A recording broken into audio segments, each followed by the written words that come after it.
Hey there, it's Coach Jose, and welcome to Words of Wisdom, episode number 4. Right? And today, what I want to talk to you about is about the power of words. Right? So, I'm asking you, what's your mantra? And so you may say, I don't do yoga, I don't have a mantra. Everybody's got a mantra. Right? So, let's look at what mantra actually means. Right? In its original expression from the Hindu and from Buddhist practices, it was basically a mystical formula of invocation and incantation. Okay? Basically, it means a word or phrase that is repeated often to help you get into a meditative state or that expresses your basic beliefs. Okay? So that is a mantra. We use them every day, whether we realize it or not. Okay? It's the power of the words. The words we say and how we say them affects our reality. Okay? It affects how we feel and it affects how we act. So we want to always choose our words wisely. Now, choosing your words uses your conscious brain, your conscious mind, right? So those are making decisions. Those are not the words that we really have to be that concerned about. It's the ones that come out habitually. These are the ones that are planted in our subconscious. These are the ones that are related to our emotions. So when we are always saying things like, I'm just always so broke, or I'm so fat, or I'm so lazy, or I'm not worthy, or any of these sort of things, when these become habitual speech patterns, you can guarantee that they're habitual life patterns and that life pattern will never change until we change the words, right? You can't change the outcome until you change the start, the cause. And the cause is how we think, how we feel, how we believe about ourselves. And the words are the expression of that, the words and then the resulting actions. So we want to make sure that the words we use are in support of who we want to be, not who we don't want to be. So the idea of incantations, when you say incantations, everybody immediately thinks about, the Wicked Witch, or maybe you like, Charmed or something like that. They're casting spells and things like that. Well, that's related to this, but this is reality. This is hard science at work here. So when we think about incantation, Tony Robbins, great motivational guru, talks about this a lot. The difference between an affirmation and incantations. Affirmation is you're just saying words, right? It's like Stuart Smalley. Incantation comes from a place of emotion, right? So you're not just saying things to try and convince yourself. You're saying things because you believe them, right? They're coming from your heart, right? They're coming from deep inside of you. And incantations, besides having a level of emotion involved in it, often have a level of physicality involved in it. Now, you may say, that doesn't work. That's not realistic. Watch a football game. Watch the pregame particularly.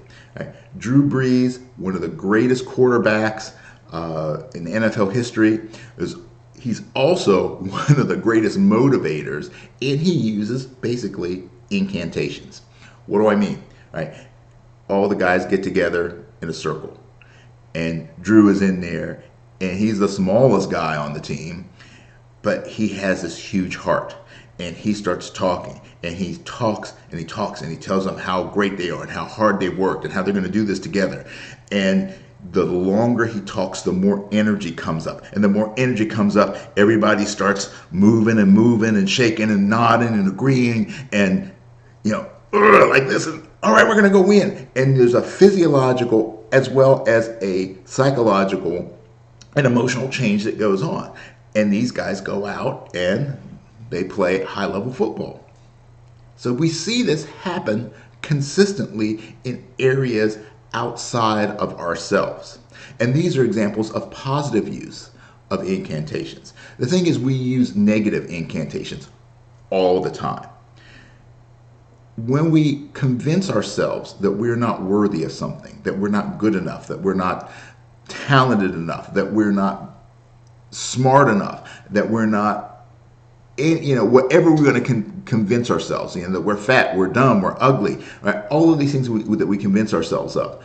When we say them from a place of emotion. Right? We say them because that's what's in our subconscious mind. That's what we've been programmed. In our subconscious mind, where those beliefs reside, is also where our emotions reside. So things that are said with emotion have much more weight than things that we just repeat, right? That we're just saying because we think we should say them. Now, these are the things that we believe. So the only way that we're going to be able to ever execute change in our lives is to change the words that we use, because the words that we use relate to the things that we believe. We have to reprogram ourselves. Now, there's a whole process on this, and I'm not even going to try to get into it today. I'll save that for another day. But we have to choose those words wisely. Right now, we make conscious choices of our words so that through repetition, they become ingrained in our subconscious, and then they become our new default. So what I want to challenge you to do is to think about the words you use. Choose them wisely. Repeat the words consistently, the words and the phrases that represent the you that you wish to be. And this is a little add-on. Parents, I'm going to admonish you for a moment. If you are a parent or you're a teacher like me, you have to be exceptionally careful about the words that you use with your child or your students. You have to. The reason why is because you are helping them to form those thoughts and beliefs about themselves. You're putting words in their heads. So if all they hear from you is that you're stupid, you're lazy, you're dumb, you're ugly, you're never going to have any friends, you're never going to amount to anything, guess what? You're setting them up to be that way. Those are the words that are stuck in their head. We all have them. Right? If you think about it, think about all the things that you really don't like about yourselves, the habits that you have that you really wish you didn't have. How many of them are related to things that were told to you by adults as you were growing up? You have the power to plant positive seeds in the minds of tomorrow's adults. Today's youth are tomorrow's adults. Right? So choose your words wisely as you speak them to the youth. And then for us as adults, as we speak to ourselves, we have to choose our words wisely.